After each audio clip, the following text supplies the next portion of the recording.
Жетінші тарау. Петербургке саяхат. 1. Ертең Петербургке жүреміз деген күні балаларды оқудан таратардың алдында қайда баратындығы туралы Асқар әңгіме жасауға ойлады. 4-ші кластағы балалардың алды.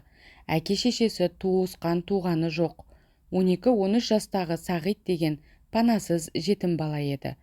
Ол баланың үй-күйі болмағандықтан көбіне школда ұйықтайтын. Кей кештерде Асқар басқа ермек таппай, кітап оқуға ерініп, школда отырғанда Сағит келіп көңілденіп қалатын.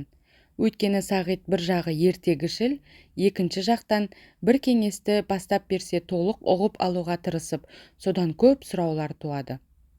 Егер, деп ойлайтын еді Асқар кейде Сағит туралы. Стипендияға ілігіп, қалалы жерге оқуға түссе, түбінде ғылым иесі адам боп кетер еді, зеректігі ғажап. Мен мұның ілгері барып оқуына көмектесуім керек. Әңгіме айтуға класқа жинап отырғызған балалардың Сағит алдыңғы жағында еді. Қасында Итбайдың Серғазы деген кластас баласы отыр. Балалар орналасып болғасын, Асқар Европалық Россия мен жер шарының шығыстық жартысының географиялық картасын алды да мектептің қабырғасына ілді. «Кәне балалар», деді ол, екі картаның арасында тұрып. «Қайсың шығасың сұрауға жауап беруге?» Сағит пен Серғазы қолын қатар көтерді. «Кел, Серғазы мұнда». Серғазы түрегеп келді. «Жер шарының құрғағы нешеге бөлінеді?» «4-ке», деді Серғазы картаны көзімен шолып алып. «5-ке», деді Сағит шыдамай. «Европа, Азия, Африка, Австралия, Америка». Серғазы қулау еді.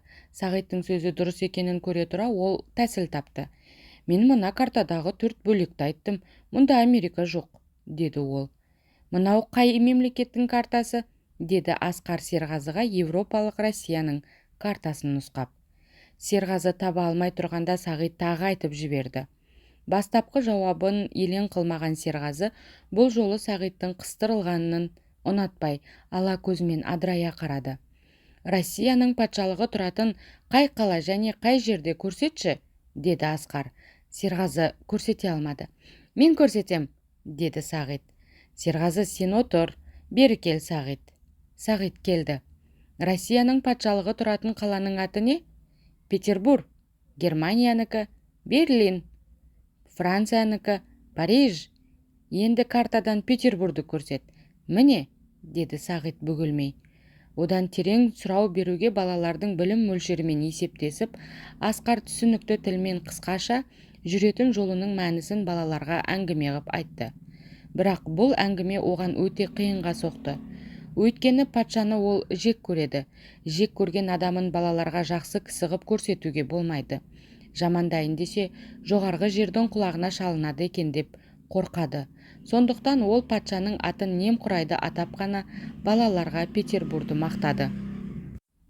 Әңгімесін бітіріп, балалардың біраз сұрауларына жауап беріп, жақсы оқитындарына базарлық әкелуге уәде ғып, бос жүргенде тәртіпті болудың, сабағын қарастырып жүрудің ақылын айтып, Асқар балаларды таратқанда Сағит жападан жалғыз сытылып, кейін қала берді. «Жарайсың, Сағитым», деді Асқар оны арқаға қағып. «Жарайсың, жетімегім. Ертең-ақ адам болып кетесің. Биылдасын ілгері оқуға жіберем. Мен келгенше кітаптарыңды пысықтап жүр, жарай ма? Өзіңе базарлық әкелем. Не әкелейін?» «Қызық кітаптар әкел, аға. Тіпті қызық кітаптар әкел. Жаттап алайын, жарай ма?» «Жарайды, әкелейін». «Жарайды, әкелейінді» айтып, жылы шыраймен Асқар арқаға қаққанда, Сағит әлденені айтқысы кеп бата алмаған адамдай Асқардың бетіне күлімсірей қарады. «Бірдеме айтайын деп бедің?» деді Асқар. Сағит күлкілі кескінін солғындырып, төмен қарап тұнжырады. «Айт, шырағым, неге бөгелдің?» Сағиттың бетіне қараса көзінде жас іркіліп тұр екен. «Біреу түйді ме?» Сағит солқылдап жылады. «Неге жылайсың? Айт маған». Сағиттың даусы дірілдеп, айтайын деген сөзіне аузы келмеді. «Сен сондай осал ма едің?» деді Асқар балаға қайрат бергісі кеп. «Мен сені мықты деп жүрсем, мынауың не? Жаман, жасық балаша жылап тұрғаның? Ер жігіт болатын бала жыламайды. Жылама, жаман балаға ұқсап. Баланың неге жылағанын жорамалдаған Асқар Қайрат айтқан болғанымен өзінің де жүйесі босап, көзіне жас келіп қала жаздады. Бала бір кезде көзін жеңімен сүртті де Қайратты кескінмен Асқарға басын көтере қарады. «Жігіт», деді Асқар. Бәсе, сөйтші, жаман, жасық неме деп балалар күлер, сен солардың көзінше жылаушы болма. Аға, әлгі бір журналда жазылған жетім бала бар ғой, жетімге жетімді оқытады, ақша беріп деген журналдан оқып ем мені сонда ала кетсең қайтеді, аға?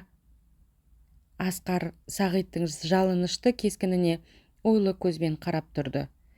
Әке шешең, аға інің жоғын білем. Сенің туысқан апаларың бар ма? Күйеуге берген 3-еуі бар. Мен келгенше солардың біреуінде тұра тұр. Петербурдан қайтқан соң өзім орналастырам. Апаларыма бармаймын. Неге? Барғам, қуып жіберген. Күйеулері байлар, мені менсінбейді. Кедейдің қызын не сауыншыға, не бала көтеруге тоқалдыққа алып, күн ғып ұстайтын қазақ байларының әдетін жақсы білетін Асқар Сағиттың намысына тимейін деп одан әрі сұрау берген жоқ. Сағиттың «мен алып кет» деуінің ар жағында тұрған тарихтың бәрі Асқарға айдан анық еді. Оның қолынан келетін еңбек қой бағу, қозы бағу. Асқар келгелі жазды күндері ол сол кәсіпті істеді. Қысты күні ауыр жұмысқа жарамайды. Жеңіл жұмыс оған табыла қоймайды. Қылышын сүйреткен қыс мынау. Жаз болса, ашты тоқты болса да пана тауып күн көрер еді. Қыс ішінде қайда сияды? Есіркеген үй көп болса бірер күн тамақ берер. Күн саны көп, таныс саны аз. Жол атпаса қайда барады? Асқардың басына осы сұраулар туып, ол біреуін де шеше алмады. Ауылдағы күн көрісі нашар бала жалғыз Сағит емес. Асқар ондайлардың талайын көрді. Жетім балаларды асырайтын приют ауылда жоқ. Аз жасында Асқар кемшілік тұрмыстағы талай адамды көрді. Сол кемдердің ішіндегі ең кемі, ең аянышты халдағы қазақ ауылындағы жетімдер.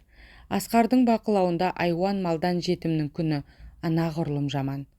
Ауылдағы жетімдердің тұрмысын жеңілдету ниетімен Асқар үкімет орындарына олар туралы запискалар жазды.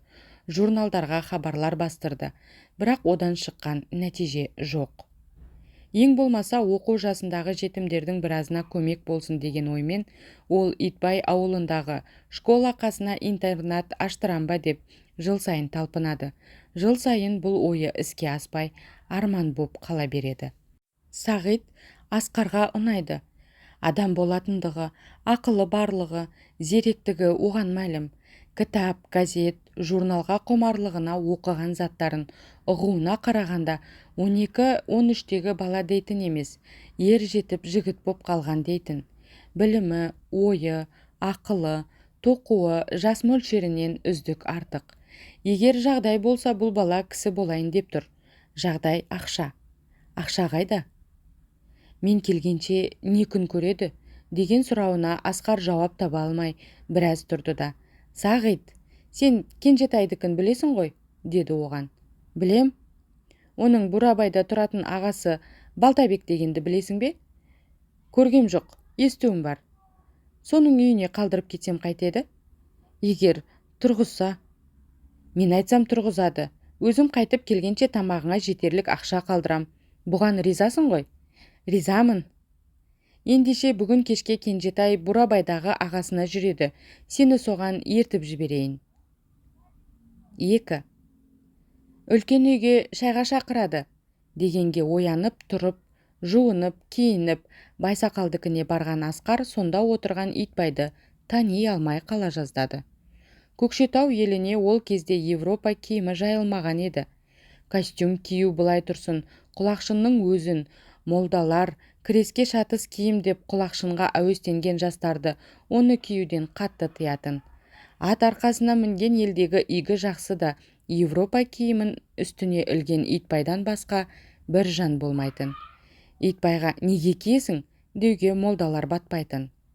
Асқар үйге кіріп келсе, Байсақалдың оң тізе жағында үстінде сарыға бояған ешкі терісінен кестелеп тіккен құндыз жағалы тоны бар кестелеген айыр балақ, кең тері шалбары бар. Басында шұғамен оюлаған айыр ақ киіз қалпағы бар біреу отыр. Кривоносовтың Петербургке қазақтың ұлттық киімімен баруын қажет деп Итбайға жазған қағазын оқығанын есіне түсірді Асқар. «Шырағым, ана тұсқа отыр», деп Байсақалдың нұсқаған орнына Асқар отырғасын, оның да жол жүретінін естіген халық «Сапарың оң болсын» шырағымды тұс-тұстан жаудырды. Баяғыда патшаға қазақ бағынып, елдің Шорман, Ыбырай, Зілғара, Тұрлыбек сықылды баста билері Петербургке Көкшетаудан атпен кетіп жылдан артық жол жүріп қайтқанын естігені болмаса, бертін заманда думаға член болған Қосшығұлдың Шаймерденінен басқа кісі Петербургке барыпты дегенде ел құлағы шалған жоқ еді. Петербург былай тұрсын, Көкшетауды айнала қоныстаған Атығай мен Керейден, Омбыға Итбайдан басқа барған кісі бар деп естілмеген. Петербург түгіл, Омбының өзін кедей шаруа былай тұрсын, атқа міндім деген пысықсымақтар да Мекке мен Мединедей алыс жер деп түсінетін. Итбайды жөнелтуге келіп отырған елдің игі жақсысы дегендердің көбі осындайлар. Солар ертеңгі шайды ішіп жинап, оның артынан ет жеп болғанша Итбайға әртүрлі сұраулар беріп мазасын алды. «Кетрампорыңның өзі жердің түбі дейді ғой, білетіндер?» деп сұрады біреуі. «Мырзаның баратын жері Кетрампор емес, Орынбор деп естідім бе, қалай?» деп оның сөзін түзеп жатқан бір қартаңдау ауылнайдың сөзіне Асқар күліп жіберді. «Неге күлесің, шырағым? Кетрампорда, Орынборға да бармайды мырза. Бұл кісі Петербурға барады». «Кетрампор-сетрампорыңның қайсысын біліп жатырмыз, елдегі қара қазақ. Орыс қаласының санына құдай болмаса адам жете ме?» деп ауылнай кейіп қалды. «Өзі осы арадан неше шақырым екен?» деді біреу. «Осы тұрғанда қай жағымызда өзі?» деп сұрады екінші. «Ылғи кәпір тұра ма екен? Болмаса мұсылман да бар ма екен?» «Қызылжардағы Ганшиннің астылы-үстілі дүкені сықылды үйлері керемет шығар-ау оның?» «Онда Шымқай алтыннан салған үйлер де бар шығар?» «Шам шаһарының төбесі күндіз ашылып, түнде жабылып қалады дейтін. Бұ да сондай емес деймісің?» «Тек шамға теңгермеші, өңгеге теңгерсең де. Жарықтық шамға не жетсін? Алланың береке берген жеріне». Петербург қаласы туралы осындай сұраулар қойып, дауласқандардың сөзіне Итбай жауап берген жоқ. Асқар түсіндірем деп алғашқы кезде тырбанған еді. Көпшілік түсінбей орынсыз сұраумен басын қатырғасын ода қойып, самбырлаған кеңесті қызық көріп құлағын түрді де отырды. «Ұлықсат етіңіздер, жол жабдығын қамдатайын», деп Итбай етті жеп болғасын шығып кетті. Ертең жұрттың ендігі айналдырғаны патша болды.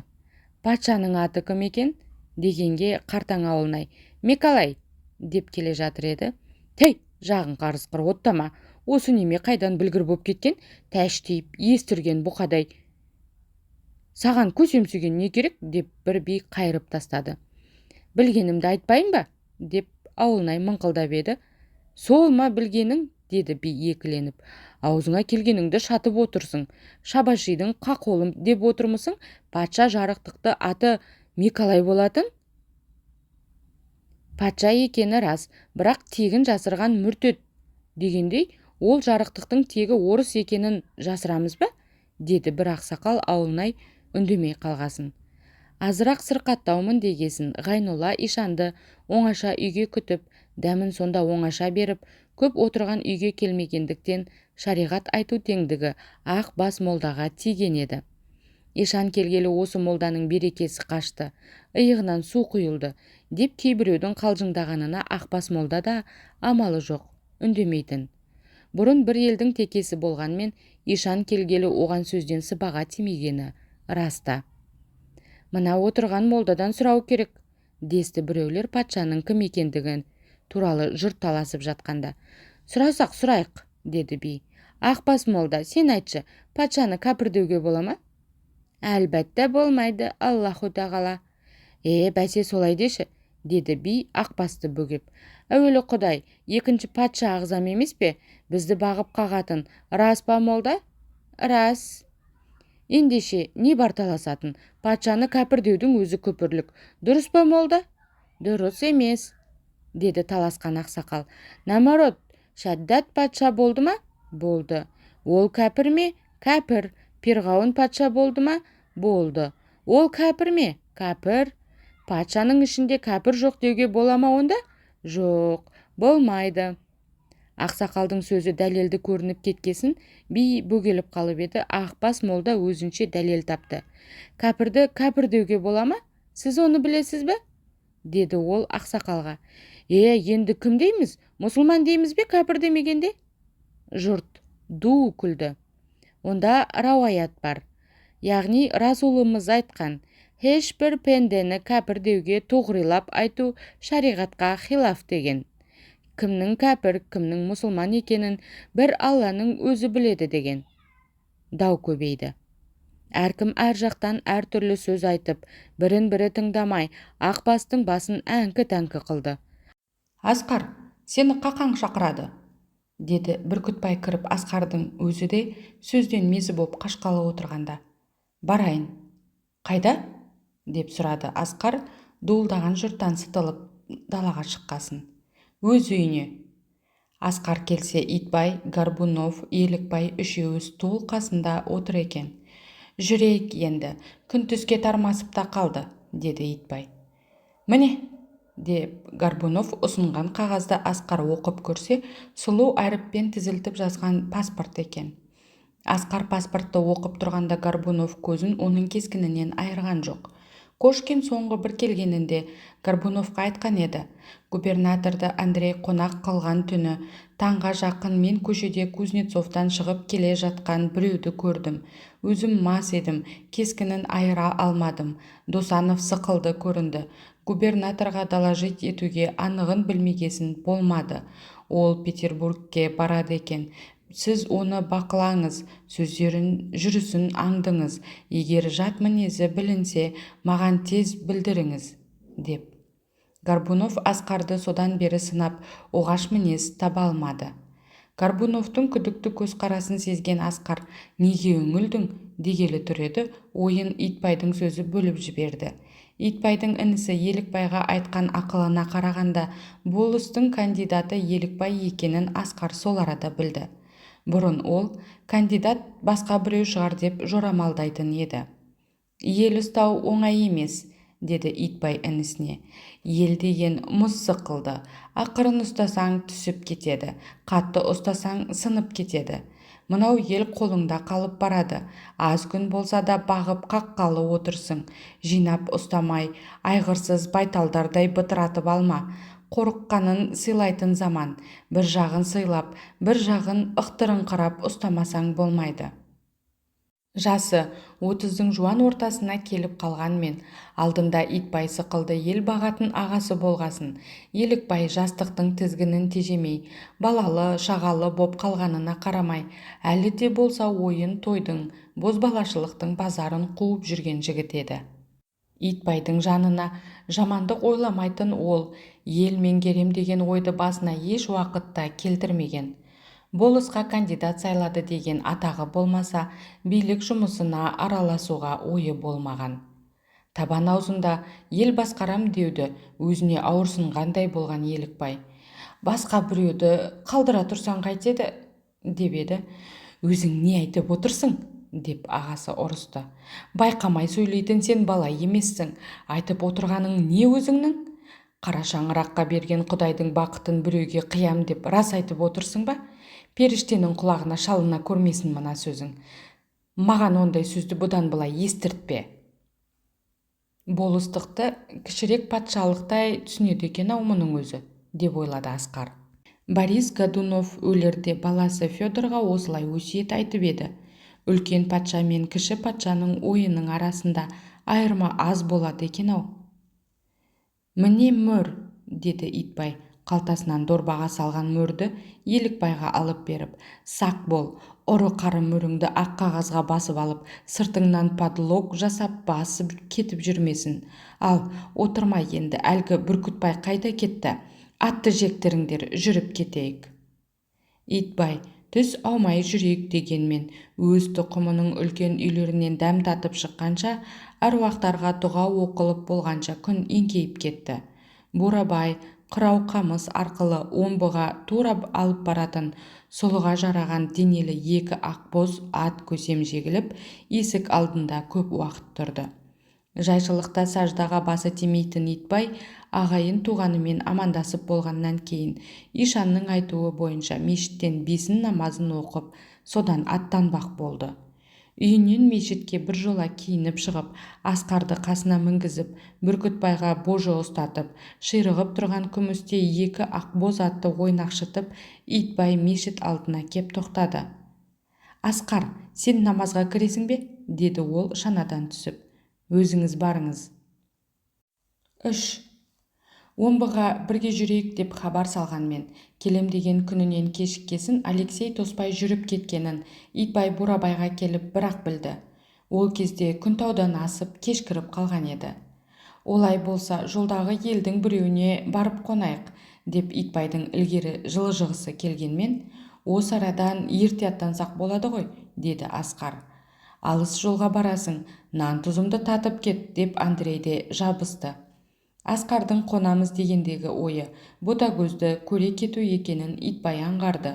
Соған қарағанда, қой, жолдан қалмайық деп тарта жөнелгісі кеп бір тұрды да, тағы да ойлана кеп, бөгелуді мақұл көрді. Асқардың ботагөзде ойы барын, ол ойын орындауға құрып жүрген планын Итбай әлде қашан білген. Ботагөзді көрмей тұрғанда Итбайдың бұл ойына бөгет болу ниеті Итбайдың басына келген жоқ еді. Ботагөзді көргеннен кейін, оған қызыққаннан кейін, түбінде оны Асқар емес, өзі алатындығына Итбай күмән етпейді. Бұл жөнде Асқар мен екеуінің майдандасатынын да Итбай жақсы біледі. Бірақ, деп ойлады Итбай, Асқарда менімен белдесетін нешама бар? Азар болса, жоғарғы ұлыққа арыз беріп тырбанған болар. Одан не шығарады ол? Беделімді былай қойғанда мен оны қалтаммен ұрып жықпаймын ба? Соңғы кезде, әсіресе Мадияр келіп кеткеннен бері, Асқарды Итбай жек көре бастады. Мынадан бойыңды тарта ұста, деп кетті Итбайға Мадияр. Мынауың теріс жолға кетіп бара жатқан жігіт. Теріс жол дегені социал-демократия жолы екенін, ол жолдар не жол екенін Мадияр Итбайға қазақы жалпақ тілмен ұғындырды. Бұрында Асқарда күдігі бар Итбай, Мадиярдың сол сөздерінен кейін Асқардан аяғын тарта бастады.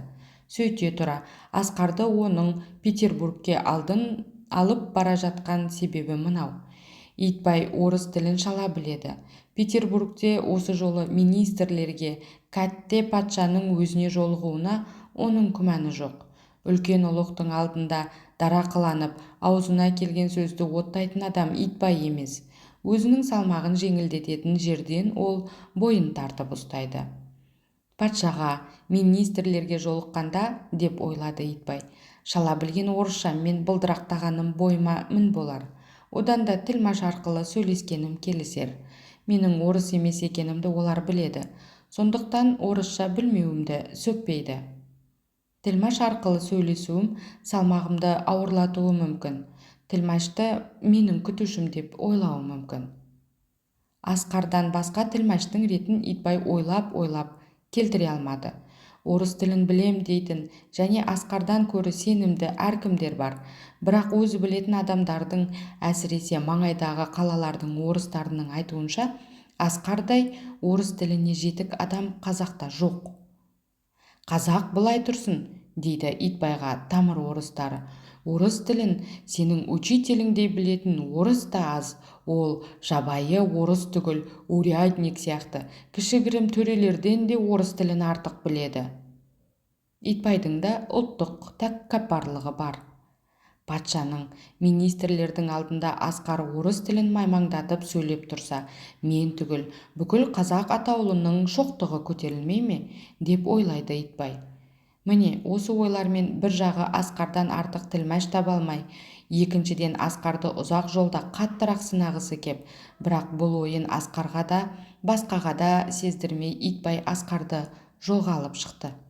Олар Андрей Кулаковтың үйіне түсті. Әлгі Асқар қайда жоғалды деп Итбай Бүркітбайдан сұрады. Шай ішіп болған соң. Балтабектікіне кеткен шығар, ол соншыл ғой өзі. Осылардың ілік шатысы бар ма немене? Келген сайын жампаңдап бара береді, деді Итбай Бүркітбайдан тағы сыр тартып. Бұрын жоқ дегенім қайда, енді болмаса.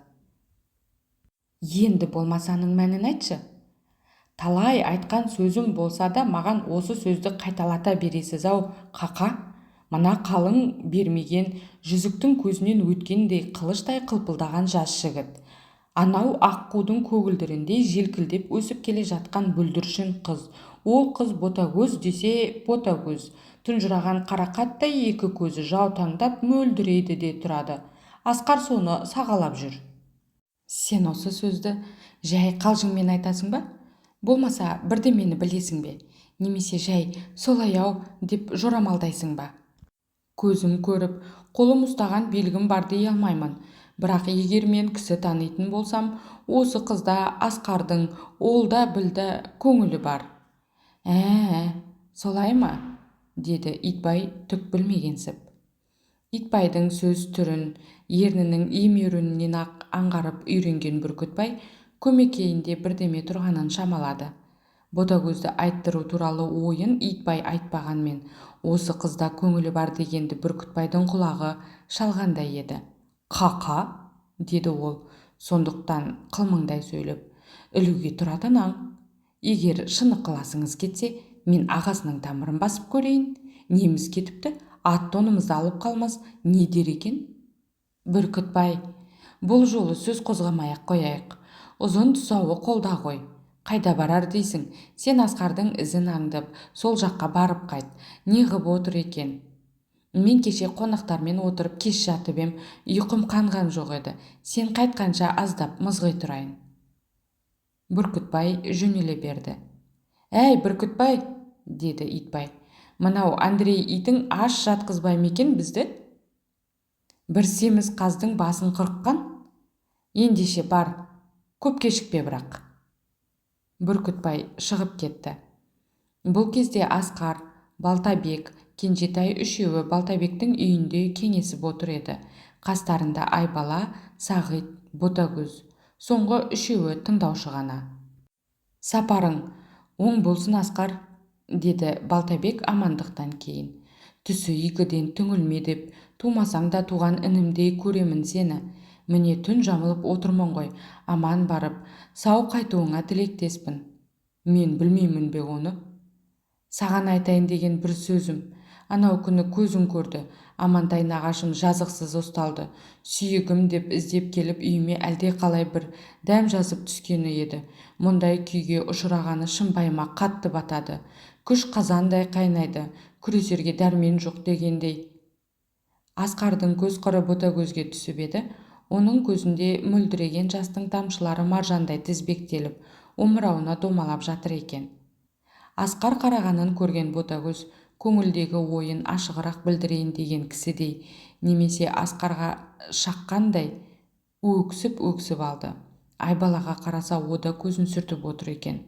Бұл көрініс Асқардың сезіміне ауыр тиді. Ол кісі қазір қайда? Деді ол күрсініп. Пайтаппен омбыға жөнелтіпті, Кошкин әкетті. Ешкім ізденді ме? Кім ізденсін? Мықты тырнаққа іліккесін ізденгенмен болама. Баласы мен әйелі келіп еді. Тамақ бергеннен басқа ештеңе бітіре алмады. Мал жүрер жер бар ма екен деп барын даярланып келген екен. Оны өткізе алмады. Реттеуге тырысып көрейін деп урядник Кошкин баласынан 50 сом алған еді. Қолынан келмеді ме, болмаса алдады ма, түк те шығарған жоқ. Жақында жөнелтті ме? Жақында. Өзіміз баруға жүрексіндік. Тамақты Ботагөз тасып беріп жүрді. Жөнелтер алдында ғана мен бір рет сөйлесіп шықтым. Не айтады? Ол кісінің айтқаны көп. Ботажан, деді Балтабек Ботагөзге жалтақтап. Айбала екеуің Степанның үйінен бір байлам темекі сұрап әкеліңдерші. Насыбайым таусылып қапты. Айбала екеуің барып келіңдер тез. Әй бала, деді Балтабек Сағитқа. Сен де баршы, мыналар қорқар. Айбала, Ботагөз, Сағит үшеуі киініп далаға шығып кетті. Сенен жасырар сырымыз жоқ, Асқар, деді Балтабек оңаша қалғасын. Малға емес, басқа сүйенген адам екенімізді көріп жүрсің. Әлгі бала жат жұрттыққа жаралғанмен, аз күн қолымызда тұрғанда ренжімесін деп күтіп отырған бала еді. Малға қызықсақ, әлде қашан біреуге қолынан жетектеп шырылдатып беретінек. Одан мал алмағанмен, аштан өлмеспіз деп жасы жетіп келе жатқанмен, әлі ешкімге атастырғанымыз жоқ. Тіпті айта берсең, оң қол, сол қолын танығасын, өз теңін өзі тауып кетсе, оған ренжитін мен жоқ. Көрші орыстың қыздарымен елігіп сабақ оқыған боп жүр. Оқытатын кісілер зирек дейді, тіл ауыздары тасқа. Оқығанмен оны молда болады, не төре болады демеймін. Керексіз дегенде өзі де қояр деп бетке қақпаймын. Мен саған бір сұмдық айтайын, Асқар. Амантай айтады, Итбай айтты дейді. Осы Балтабектің қарындасын маған алып бер дейді. Мұндай сұмдықты естіп пең, Асқар? Естіген жоқ шығарсың. Амантайға сен осыған кіріс депті. Амантай не депті? Деді Асқар сызданып. Кірісе алмаймын. Біреудің қаршадай баласын аузыңа алып, Құдайдан қорықпай, ол не дегенің, деп қайырып тастапты. Амантай айтады, Итбай дейді, түрмеде шірітуге қолдан келгенін істеп бағады дейді. Иттің тілеуін Құдай беріп, мен мынадай кіріптар болып қалдым, дейді. Деді Асқар ауыр демалыспен. Солай де, Балтабек. Солай, Асқар, деді Кенжетай тұнжырап. Өз көңілің қалай, деді Асқар сынағалы Балтабекке. Нені қалай дейсің? Итбайдың сөзіне қалай қарайсың дегенім ғой. Асқар, шын айтасың ба? Ол не дегенің? Тірі боп жер үстінде жүргенде неге көнейін ол қорлыққа? Мен өлгенде ғана Итбай дегеніне жетер, өлмей көне қоймаспын. Ағайынды үшеуміз, деді Кенжетай екіленіп. Үшеуміздің біреуміз тірі қалсақ та Итбайға мұны істетпеспіз. Жеуге ниет еткенде алды-артына қарамай қомағайланып, өжеттеніп кететін, бет алған жерін ойып түспей, қансыратпай, жалмаламай қоймайтын кәрі қасқыр Итбайдың Ботагөзге қарап ұлғаны Асқардың жанын түршіктірді. Өмірі жаңа гүлденіп келе жатқан Ботагөзге нөсер бұршақ төгіп, күл-талқан қылатын дауылды қара бұлт жылжып келе жатқан сықылданды. Не істеу керек? Деп ойлады Асқар тұнжырап отырып. Дауылдың бетін бұрып, қара бұлтты кері көшіруге менің әлім келе ме? Жоқ па? Әлім келмесе қайтем? Шешегін жаңа жайып құлпырып келе жатқан нәзік гүл шынымен сұрапыл ұрып сола ма? Рақымсыз, көзсіз соқыр қара күштің уысына түсе ме? Шынымен пана бола алмаймын ба? Онда маған тірімін, кісімін деп керегіне? Жоқ, мен кісімін, мен тірімін. Менде дауылға қарсы тұрарлық қайрат бар. Мен оған қорған болам. Шамамнан асқанда Ботагөзбен бірге мен де болам.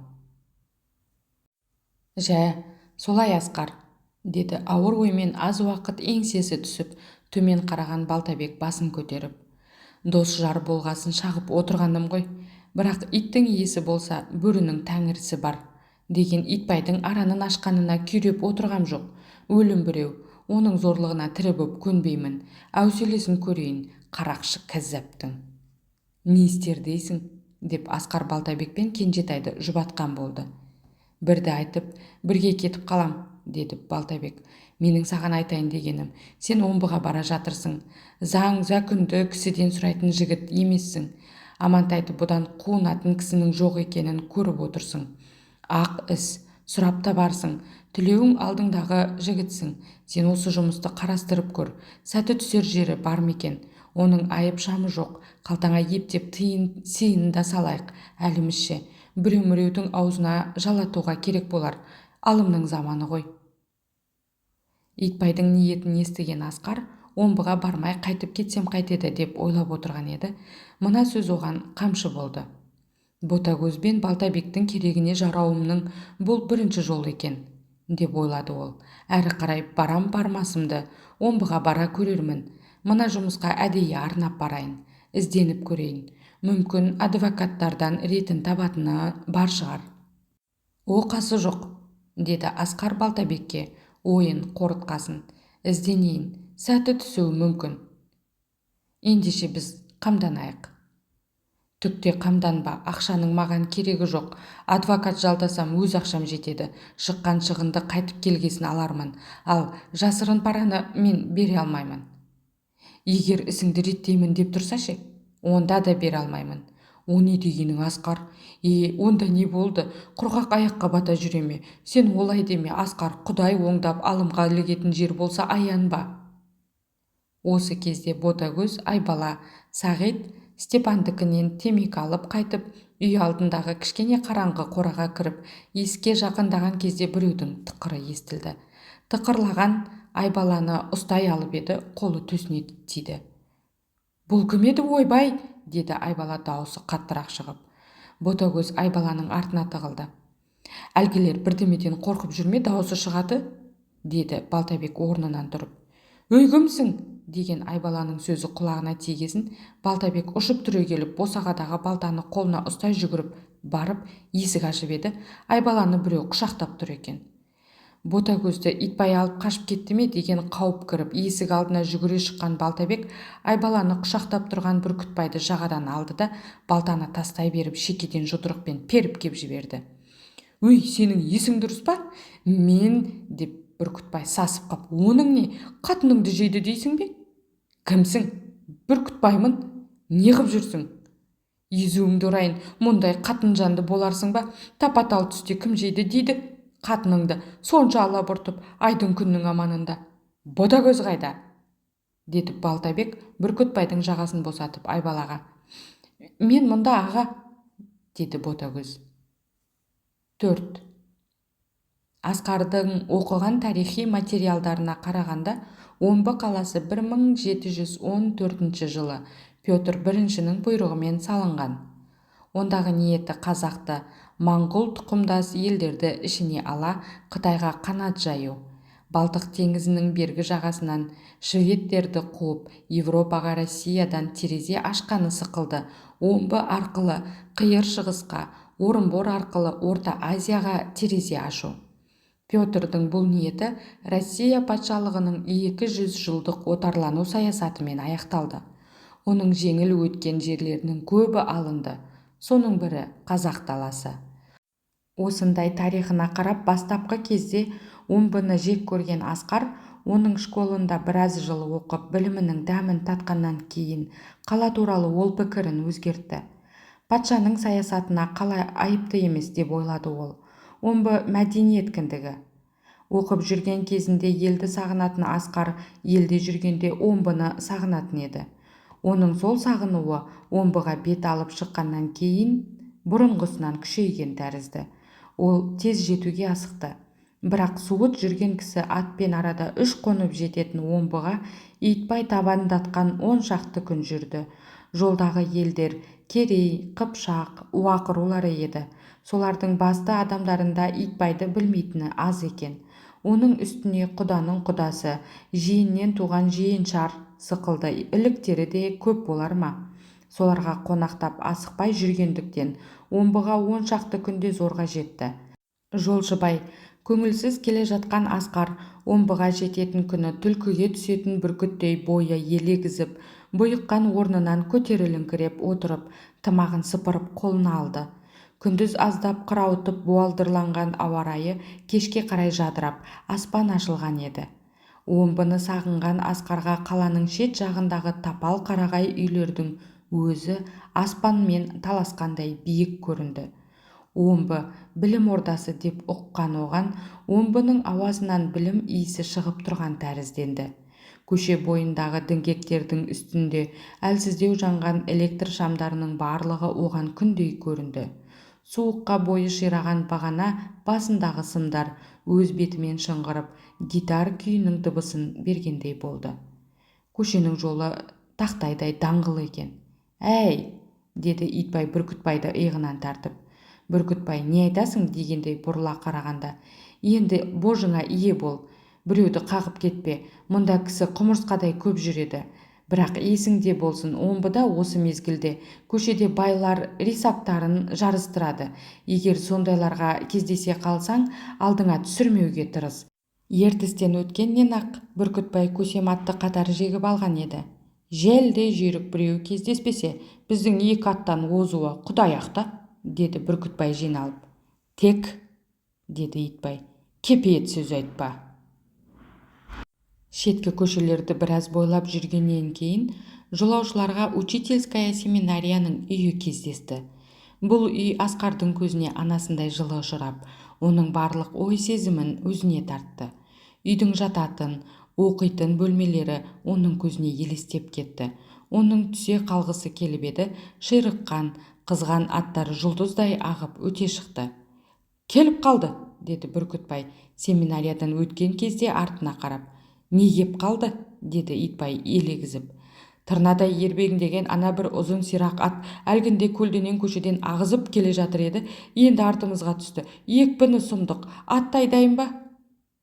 Итбай артына қараса, сүттей жарық көшемен танауынан бу құшақ-құшақ бұрқырап, жіліншігін ақпен ораған арғымақ аяқтарын көсілте басып, зымырап келеді екен. Шанасы биік, өзі жеңіл. Алдыңды берме, деді Итбай. Сырылдаған шана мен сықырлаған тұяқтың даусы естілген соң, қос бозат елеңдеп келе жатыр еді. Қырдағы малдың желгіші еді, деген ой келді Асқарға. Бүркітбай аттарды айдай жөнелгенде, чистокровный арғымақтарға сыр бермесе жарар еді. Аттардың жарысы Асқарға қаланы ұмыттырды. Омбының кадетский корпусы бар үлкен көшесін бойлай желген қос бозат ой қаладан ден қалаға шығатын көпірге шейін арғымаққа оздырмады. Арғымақ иесі алдындағы пар аттың жарыса жөнелгенін біліп, атын бастырмалап, мазақ қылайын деген ойға кіріп еді, қос бозат жеткізбеді. Бүркітбайға салса, сол қалпымен тарта беріп арғымақ кейін оралғанда бірақ тоқтау еді. Ағай, деді Асқар Итбайға, көпірге жақындағанда, енді жетер жарысқанымыз, кейін оралайық. Пәтерге түсу керек қой, түн боп кетті. Әй Бүркітбай, тарт аттың басын. Қызып алған аттар Бүркітбайдың қолын қарыстырып зорға сая бұрылады. Қалай жүрейін, деді Бүркітбай аттарын тоқтатып. Кейін бұрыл, Сарыбастікіне барайық. Сарыбас Итбайдың гимназияда оқып жүрген баласы. Асқар оны естігенмен көрген жоқ еді. Өткен жаз оқу біткеннен кейін Сарыбас ауылына барғанда Асқар демалысқа кетіп жолықпаған. Кенжетайдың айтуынша, ол мұрнын көкке көтерген тәкаппар, тірі пендені менсінбейді, амандаспайды. Жаздың ыстық күнінде қолынан ақ перчатканы түсірмейді, үстіне ылғи хош иіс құяды. Қарға адым жердегі ауыл қонаққа шақырса, пәуескеге пар ат жеккізіп барады. Сөйлеген сөзінің жартысы орысша, әйел құмар, өзі ептеп өлең шығарады. Желіккен аттардың божысын ұстап, қалай жүр, былай жүр деп Итбайдың сілтеуімен жүріп отырған Бүркітбайға, тоқта, деді Итбай бір үйдің қақпасының алдында. Жаңылмасам осы үй, сен кіріп шық, осы үйдің қабаған иті болатын, қолыңа құнт ал, қауіп алмасын. Қақпаға кірсең қора ішінде, оң қолда биыл салынған бір ұзыншалау тапал ақ үй тұрған шығар. Орта есіктен кірсең Сарыбас сонда. Кеткен Бүркітбай көп кідірмей қайтты. Үстінде қамзолша қасқыр ішік киген сақалды біреу онымен ере келді. Жаңбырбаймысың, деді Итбай. Я, Итекеңбісің, мал жан аман ба? Әкелші қолыңды. Екеуі қолдасты. Аттар қақпадан кіріп, тапал ақ үйдің алдына келгесін жолаушылар үстін сілкіп шанадан түсті. Үйге кіріңіздер. Сарыбас үйде жоқ шығар деп ойлады Асқар, коридорда Итбаймен бірге сырт киімін шешіп жатып. Жаңбырбайдан басқа ешкім көрінбеген соң, бар болса әкесін қарсы алар еді ғой. Сыртқы киімін тастаған қонақтарды Жаңбырбай ішіне кілем төсеген, жүгі ауылша жиналған кең бөлмеге кіргізсе, төрдегі айна алдында бір жігіт теріс қарап галстугын байлап тұр екен. Әкең келді, Сарыбас, деді Жаңбырбай. Салмақпенен бетін бұрып кейін қараған Сарыбасқа Асқардың көзі түссе, көнтегі ауыз, домалақ мұрын, тұз көз, бет-пернесі татарға ұқсас, шашын ежик қып қырыққан тапал бойлы талдырмаш сары жігіт екен. Асқардың естуінше оның жасы 17-18-де болуы керек. Бойына қарағанда 13-14-те дейтін. Асқар Сарыбасты сағынған әкесіне шүйіркелесіп амандасар деп ойлаған еді. Сарыбас оны істемеді. Саламатсыз ба? Деді ол әкесіне салқын леппен. Денің сау ма, шырағым? Деді әкесі. Сарыбас қазақ әдетімен шүкір деген жоқ. 5. Жаңбырбай кеңесімпаз адам еді. Қонақтары шешініп жайланғаннан кейін екі терезенің аралығына қойған сандықтың үстіне малдасын құрып алып, шай келгенше сөзден аузын жиған жоқ. Кеңесінің бастапқы кезінде Асқар Жаңбырбайды ел жайын сұраған адам екен деп ойлап еді. Аздан кейін оның кеңесін тыңдауға жалықты. Өйткені Жаңбырбайдың сұрары да, айтары да ылғи сауда туралы ғана екен. Өгіздің бағасы не? Тері терсек қымбат па? Жылқы терісі, сиыр терісі неден? Мал терісін жинаушы көп пе? Көздеменің бағасы қалай? Еттің бағасы, ұнның бағасы, қант шайдың бағасы не? Міне, оның сұраулары осылар. Ал өз жанынан айтар әңгімесі, биыл қай жердегі базарға барғаны, не сауда істегені, көрген пайда залалы, омбыдағы сауданың жай-күйі, тағы сондайлар.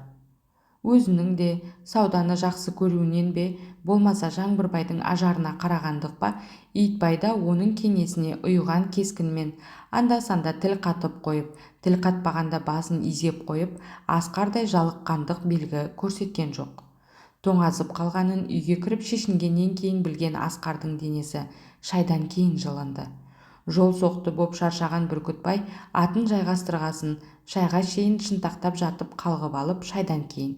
«Әй!» деді Асқарды санға түртіп сыбырлап. «Сауда кеңесі бітетін емес қой, далаға шығып келсек қайтеді?» «Шықсақ шығайық». Қора кең еді. Тысқа шыққан Асқар мен Бүркітбай кең қораның түкпіріне суытып қойған аттардың қасына барып, шананың үстіне отырды. Ол күні түн қараңғы еді. «Анау бір тұрғандарда аттар мен шаналар ма?» деді Асқар қораның басқа бір түкпірінде шоғырланған бірдемелерді нұсқап. Аттар. Анау терезесі көшеге қараған қақпаның оң жағындағы үлкен қарасай үйде де толған қонақ. Кім екен деп мана ат ағытқанда сұрастырып ем, әр жерден келген болыс билер дейді. Сол үйдің өзінің иесі де болыс деген сөзді естідім. Солайды. Әй Асқар, деді Бүркітбай аздан кейін. Осы сен залым жігітсің бе, деп ойлаймын. Рас па? Қайдан білейін, өзіме залым сықылды емеспін. Залым десең, дәлеліңмен айт. Шыныңды айтпай-ақ қойдың-ау. Не шын? Тұяқтың қызын алатыныңды неге жасырасың? Мені дұшпан көресің бе? Неге дұшпан көрейін? Дұшпан көретін қастығымды көргем жоқ. Расымды айтқан едім, нанбайсың. Неге нанайын қарап отырып? Неге нанбайсың? Қалжың бастығыма қарап сен мені түк білмейтін есер деп ойлайтын шығарсың. Мен білмейтін жер үстінде не бар деп білесің? Білсең айт. Осы омбыға сен не үшін келдің? Не үшін келдім? Тұяқтың қызы үшін келдің? Оны қайдан білдің? Білемін. Мен білмейтін жер астында. Амантайдың жұмысын орындап қайт деп Балтабек жұмсағанын мен білмейтін шығармын. Сен менен жасырма. Несін жасырасың? Жасырсаң да білемін. Амантайдың жұмысын орындап қайтсаң қыз сендік болады да қояды. Ол маған тайға таңба басқандай анық. Сенің бір жаман мінезің бар, Бүркітбай. Кісіге сенбейсің. Сенбейтінге неге сенейін? Сенетінге сенем. Мен айттым ғой. Жоқ, сен айтқан жоқсың. Сен маған сырыңды айт. Егер тісімнен шығарсам, кәпір етейін. Сенің ойыңды білемін, Асқар. Сен мені аузын басса көтін сөйлейтін, ішіне ас айналмайтын жігіт деп ойлайсың. Менің ішімде жан ашпаған сырым мен жан көрмеген ызбот көбін білмейсің. Мен дос болуға да жарайтын жігітпін. Ызботының ішіне сүңгіп көрсем қайтеді деген ниетпен Асқар Бүркітбаймен сырласуға ойлап, тамағын кенеп кеңес бастағалы ыңғайланып еді. Сендерді шақырады, деді Жаңбырбай үйінің жігіті келіп. Қап, деп өкінді Асқар. Тағы бірде кеңесермін деп ойлап, шақырған жігітке еріп, үйге қарай аяңдады. Бүркітбай да соңынан ерді. 6. Мынау жас қонаққа, деді Жаңбырбай Асқар тыстан келгеннен кейін әйеліне. Төсекті Сарыбастың бөлмесіне салып бер, жастар ойнап күліп бірге жатсын. Бұл сөз Асқарға жағымды тиді. Ол Сарыбасты оқыған азамат көріп, Ботагөздің басындағы ауыртпалықты жеңілдетуге, жәрдемге шақырғысы келді. Сарыбас жататын бөлме кішкене екен. Ішіндегі кереует біреу екен. Асқарға деген төсек кереует алдына жерге салынды. Оңаша бөлмеге кіргеннен кейін Асқар Сарыбасты кеңеске ұйытпақ боп тамырын басып көріп еді, ажары өте сырғақ. Асқардың бірер сұрауларына ол жауап та берместен кереуетіне шешініп жатып, шынтақтап роман оқуға кірісті. Бұл қылық Асқарға ұнамады. Қарай көр, мына шынашақтай неменің нығызын, деп кейіді Асқар ішінен. Қол тоқпақтай боп шіренуін. Қасқырдың бөлтірігінің қылығы осылай келеді. Теріс қарап жатып қалған Асқар ұйқыдан оянса, басы аздап ауырып қалыпты. Сарыбас жуынып кеп бетін сүртіп жатыр екен. Құрысқан денесін жазғалы келіп, керіліп, ыңыранған Асқардың дауысына Сарыбас орамал астынан қарап еді. Кешегі тәкаппарсығаны есіне түсіп Асқар үндеген жоқ. Асқар мен Сарыбас шайға да араз кісідей тымырайып, жауап қатыспаған қалыптарымен келді. Сол үндемеген қалпымен Сарыбас оқуына кетті. Асқар үйде қалды. Шайға бірге отырған Бүркітбай Итбайдың көзінше Асқарды біраз ажуалады.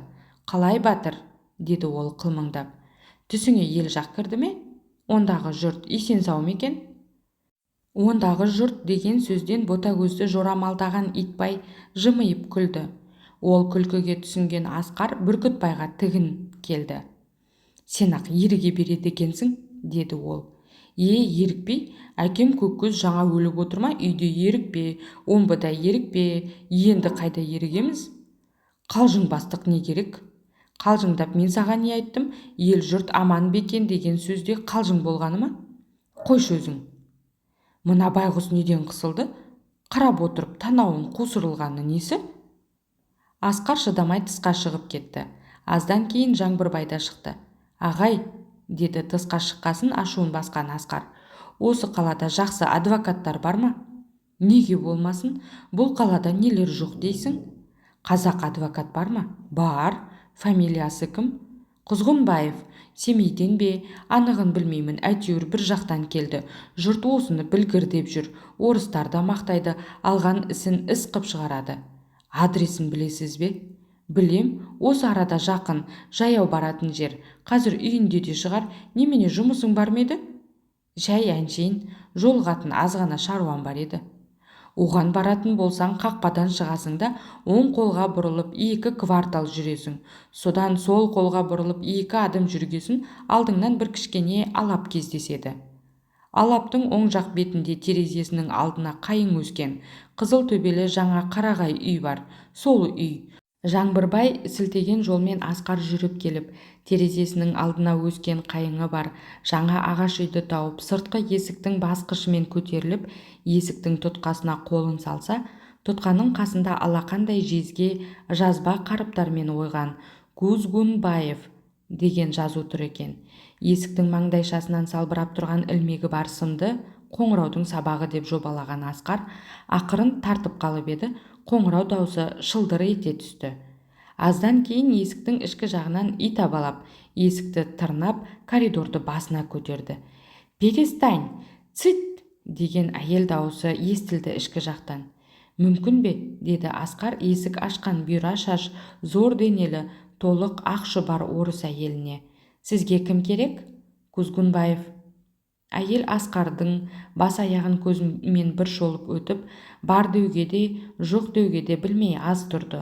Бұл Құзғынбаевтың әйелі Антонина Евгеньевна еді. Адвокат болғаннан бері Құзғынбаевтың үйіне кісі көп келетіндіктен, және келген кісілердің 100-95-і ылғи даумен келгендіктен, сол даушылардың қайсысының қалтасы қалың, қайсысыныкі жұқа болатынын Антонина Евгеньевна кескініне, киіміне қарап ұғатындай болған. Қалтасы жұқа адамдардың дауына кіргісі келмейтін Құзғынбаев үйде жоқ деп айтыңыз деген сөзді Антонина Евгеньевнаның құлағына сіңірген. Бастапқы кезде өтірікке аузы бармаған Антонина Евгеньевна біртіндеп дағдыланып, аздан кейін бар деп айтатын кісіге де жоқ деп қалатын күйге ұшыраған. Осындай жоқ деп қалу салдарынан үлкен даумен келген бай қазақтар орыс адвокатын жалдап, оны естіген Құзғынбаев артынан өкінген. Сіз ойлап, түріне қарап жауап беріңіз деген ол әйеліне. Содан бері әйелі кескініне, киім-кешегіне қарап ойланып алып, бар, жоқ дегенді содан кейін айтатын болған. Антонина Евгеньевнаның Асқарға іле жауап бере қоймағаны осы. Келген кісінің қалталы, қалтасызын айырып беруге Құзғынбаевтың да, Антонина Евгеньевнаның да бір көмекшісі, иті, неміс овчаркасы еді. Құзғынбаев овчаркаға арнап сыртқы есіктің босағасынан кішкене тесік істеп қойған. Сырттан кісі тықырын естігенде овчарка үнсіз жүгіріп кім екенін сығалайды да, келген адамның киімі жөнсу, кескіні жүдеу болса, үреді. Киімі бүтін, денесі толық адам болса, маңқ еткен бір ғана дыбыс беріп, артынан кісі шыққанша үндемей тұрады. Асқардың кескін кейпіне қараған Антонина Евгеньевна өз көзіне сенерін, я итінің көзіне сенерін біле алмады. Өз көзіне сенсе, Асқар онша жөнсу кісі сықылды емес. Ал егер жөндем кісі болса, ит неге үреді? Ол қалай қаталасты? Антонина Евгеньевнаның жауаптан кідіруіне тағы бір себеп осы еді. Ғапу етіңіз, деді Асқар. Антонина Евгеньевна тез жауап бере қоймағасын. Ол кісі үйде бар ма, жоқ па? Жоқ деген сөз шығып кетті Антонина Евгеньевнаның аузынан. Осы кезде Антонинаның өтірігін әдейі ашуға шыққан адамдай, денесі еңкектеу келген, зор мұрын, орта бойлы қара сұр кісі шыға келді. Сізге кім керек? Деді ол Асқарға, Антонинаның сасып қалғанына аздап қаймығып. Құзғынбаев мен болам, деді орысшалап. Өте сүйкімді, деді Асқар да орысшалап. Менің сізде аз ғана жұмысым бар еді. Мүмкін болса үйіңізге кіріп айтайын. Пожалуйста. Өтірігімді шығардың, деп ренжіген кескінмен Антонина Евгеньевна кетіп қалды. Құзғынбаев Асқарды кішірек бөлмеге кіргізді. Оңашаланғаннан кейін Асқар Құзғынбаевқа ең алдымен өзін таныстырды. Содан кейін елдегі қалың бұқараның ауыр халін, үкімет адамдарының, болыс билердің зорлығын айтып өтті. Бұл сөздерге Құзғынбаевтың жабайы кескінмен қарауы Асқарды қайран қалдырды. Асқардың сынауынша Құзғынбаев ел тағдырына қайғырмайтын, өзіне өзі тойған адамдай көрінді. Ел жағдайына Құзғынбаевтың бүйрегі бүлк етпейтінін көргесін, қазақ оқығанында да мұндай адамдар болады екен-ау, деп таңданған Асқар кеңесін қысқартып Амантай уақиғасын айтты. Бұл өте ауыр жұмыс екен, деді Құзғынбаев Асқардың кеңесін тыңдап болғасын. Губернаторға покушение жасау оңай емес. Покушение жасаған жоқ қой, шынында. Ол бізше ғой. Ал губернатордың көз қарасынша ол покушение. Губернатордың пікірі пікір. Мұндай жұмысқа адвокаттар аяғын байқап басады. Оңай деп өзімде айтпаймын, деді Асқар Құзғынбаевқа біраз кеңескесін. Бірақ сіз осы жұмысқа кірісіңіз, адамгершілік үшін кірісіңіз. Жарайды, кірісейін, деді Құзғынбаев аз ойланып. Ендігі мәселе ақша. Жалданбай адвокат жұмыс алмайтынын Асқар көзбен көрмесе де естіген. Күші келген жерден Асқардай тартынғысы да келмейді. Бірақ оның басына келген ой, оқыған адам нашар кісіден ақша сұрай қоймас. Ақша аласыз ба? Қанша аласыз? деген сұрақ лақылдап жұтқыншағында тұрғанмен Асқар ол сөзді айта алмады. Айтуға ақшаны емес, Құзғынбаевты қимады. Жарайды, жақсы, деді Құзғынбаев қобалжып, Асқарға тарайық дегендей ғып. Ақша аласыз ба? деген сөзді айта алмай, Асқар киініп есікке бара берді де, ұятын қайратына жеңдіріп алса, алмаса да бетін ашып кетейін деп ойлап, солғын қоштасып отырып қалған Құзғынбаевқа тағы келді. Ғапу етіңіз, деді ол. Ұмытып барады екем. Жұмыс алғандығы үшін адвокатқа сый болуға тиісті ғой. Әрине. Ұят болса да сұраймын, ол қанша болады? Бұл сауда емес, тиісті заң бар. Мөлшерін білгім келіп еді. Мұндай ауыр жұмыс 1000 сом. Асқардың төбе шашы тік тұрды. Қатты қаққанның өзінде оның қалтасында ең көп дегенде 200 сом шығатын еді. Өзгесі жолға керек қаражат. 1000 сомсыз мұндай істі алуға болмайды, деді Құзғынбаев Асқардың қысылғанын сезгендей. Бірақ оқыған азамат екенсіз, жеңілдік жасайын, 700 сом. Саудаласудың ретін таппаған Асқар шынын айтты. Оған ретім келмейді, деді Құзғынбаев.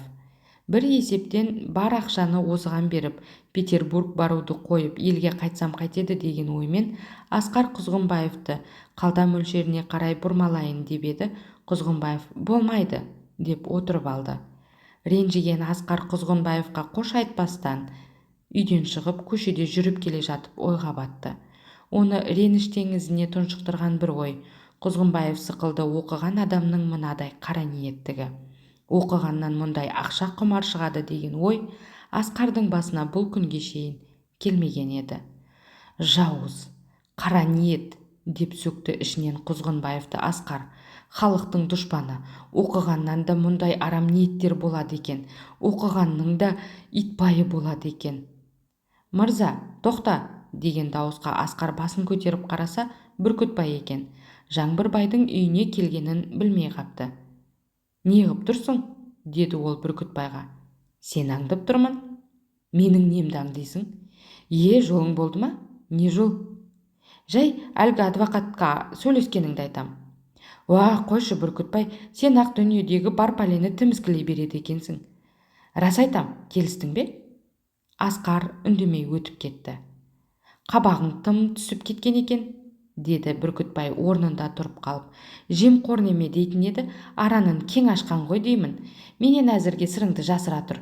Түбінде ең пайдалы кісің мен болам. Осы сөзімді ұмытпа. 7. Деген өзінің қатты айқайынан шошып оянған Асқар есеңгіреп аз уақыт орнынан тұрмай отырды. Қатты ұйқыдан зырқылдап ауырып қалған шекесін екі жақтан саусақтарымен басып, шынашағымен көзін уқалап, аздан кейін есін жинаса, маңайындағы адамдардың бәрі шырт ұйқыда. Асқардың өз даусы өз құлағына өте қатты естілген еді. Сондай қатты дауысқа маңайында жатқандардың оянбауы оны қайран қалдырды. Асқардың бұл жатқан орны 3-ші кластың вагонының іші еді. Омбыдан шыққандарына 3-ші күн. Проводниктің айтуына қарағанда алдағы таңда поезд Петербургке бармақ. Бұлардың келе жатқан составы Манчжуриядан Петербургке тура жүретін экспресс. Ол составта 3-ші кластың вагоны әдетте болмайтын. Экспресстің жұмсақ вагонына билет алуды шығынсынған Итбайдың тілеуі қабылданғандай. Экспресске сирек тіркелетін 3-ші кластың қатты вагоны Итбай билет алған күні тіркеліп, Петерборға жеткізсе бәрібір емес пе, деп Итбай билетті қатты вагонға алған. Осы вагонның ішінде Асқар мен Итбай бір купеде қарама-қарсы жатады. Ұйқыдан шошып оянған Асқар көзін кеңірек ашып, екінші купеде жанған май шамның әлсіреп келген жарығымен кескіні күңгірттеніп, шалқасынан жатқан Итбайға қараса, демін біресе аузынан, біресе мұрнынан алып, бірде тамағы, бірде мұрны қырылдап, о да шырт ұйқыда екен. Есін жиған Асқар неге шошып оянғанын ойлады. Ол түс көрген еді. Түсінде Бурабай қаласына келіп Балтабектің үйіне қонған екен. Сол үйде ұйықтап жатқанында біреулер тапыр-тыпыр үйге кіріп келген екен дейді. Асқарда үй ішіде ояна келсе үйге келгендер Итбай бастаған бір топ жігіт екен дейді. Сол арада Итбайдың жігіттері Балтабекті де, Асқарды да, Айбаланы да байлап тастап, Ботагөзді үйден сүйреп ала жөнелген екен дейді. Басқа істер қайраты таусылғаннан кейін байлаулы Асқар көрші үйлер естірме екен деп ойлап, қатты айқайлап жіберген екен дейді. Міне, Асқардың шошып оянған даусы осы дауыс. Купенің ауасы өте нашар және ыстық екен. Тынысы тарылған. Асқар пальтосын жамылып дем алғалы вагонның буфері жаққа шықты. Вагонда ояу тірі жан жоқ. Бәрі де шырт ұйқыда. Буферге таяу купеде панарын алдына қойып проводниктің өзі де қалғып отыр. Асқардың олай өткенін вагоннан ешкім сезген жоқ. Вагонге кірер сыртқы есікті ашып, Асқар далаға қараса, ала-шұбар бұлты бар айлы түн екен. Келе жатқан жерлері қалың орманның іші. Асқар есікті жаппай біраз тұрды. Оған поезд тоқтап тұрған сықылды. Тоқтаған поездың астынан жердің өзі сырғып жүріп жатқан сықылды болды. Қасқыр тиген жылқыдай орманның қалың ағашы үркіп қашып бара жатқан сықылды көрінді. Ботагөз туралы ойлағаны, алдында не күн күтіп тұр? Торлаған қасқыр көп. Тоқтыдай солардың аузына түсіп кете барасың ба? Бақыт сәулесін көресің бе? Тамбурда бірсыпыра уақыт тұрып дем алып, аздап бойы тоңазыған соң Асқар вагонға кіріп купесіне беттеді. Жатқан купесіне бұл жақындағанда екі адам қарсы келіп, қымсынап өте берді. Кескіндері күңгірт, бейсауат жүрген не қылған адамдар деп ойлады ол. Купесіне кеп орнына отырғаннан кейін Асқарға әлгі қанжауқорлар ұры боп бірдемемізді сыпырып кетті ме деген ой келді. Сол ойдан кейін ол түрегеп, өз чемоданын қараса орнында тұр. Итбайдың жолға алған сандықшасы төсегінің астында еді. Оның ішінде патшаға әкеле жатқан сыйлары бар. Итбайдың сандықшасы аман бекен деп ойлаған Асқар еңкейіп, койке астына қолын тықса дәнеңе жоқ. Асқардың жүрегі су ете түсті. Не қыларын білмей сасып қалды. Итеке, ау, Итеке, деді ол Итбайды оятып. Итбай өте қатты ұйықтап жатыр екен. Дауыстап оятқанына тұрмағасын Асқар қолын батыра түртті. «А, деп шошып түрегеп Итбай. «Итеке, есіңді жинашы, ояншы, Итеке. Асқармысың? Немене? Сандықшаңызды қайда қойып едіңіз?» «Жамбасымның астында да, оны неге сұрадың?» «Ендеше сандықшаңыз жоқ». Ол қайда?» деді Итбай атып тұрып астын сипалап. «Ойбай, жоқ. Жаңа осы арадан бір ыңғайсыз адамдар өтіп еді, солар ұрлады оны». «Ойбай, қуайық», деді Итбай ұмтылып. Құдай, жасаған, я бабам, я аруақ, өзің жөн бер», деді Итбай жалаң аяқ Асқардың артынан коридорды бойлай жүгіре басып. Бұлар вагонның басына тақалғанда көзін уқалап панарын көтеріп проводник өз бөлмесінен шығып келеді екен. «Багажымыз ұрланды», деді Асқар оған. «Қашан?» «Жаңа, ұры ұзаған жоқ, жүріңіз». Проводникте сасқан болып, Асқар мен Итбайға еріп тамбурға шықты. Осы кезде ашық есіктің алдында тұрған екі адам қолдарындағы сандықты сыртқа лақтырып жіберіп, өздері де секірді. «Қап!» деді Асқар мен Итбай қосынан. Итбайдың көзі қарауытып, басы айналып кетті. Ол сол араға отыра қалды.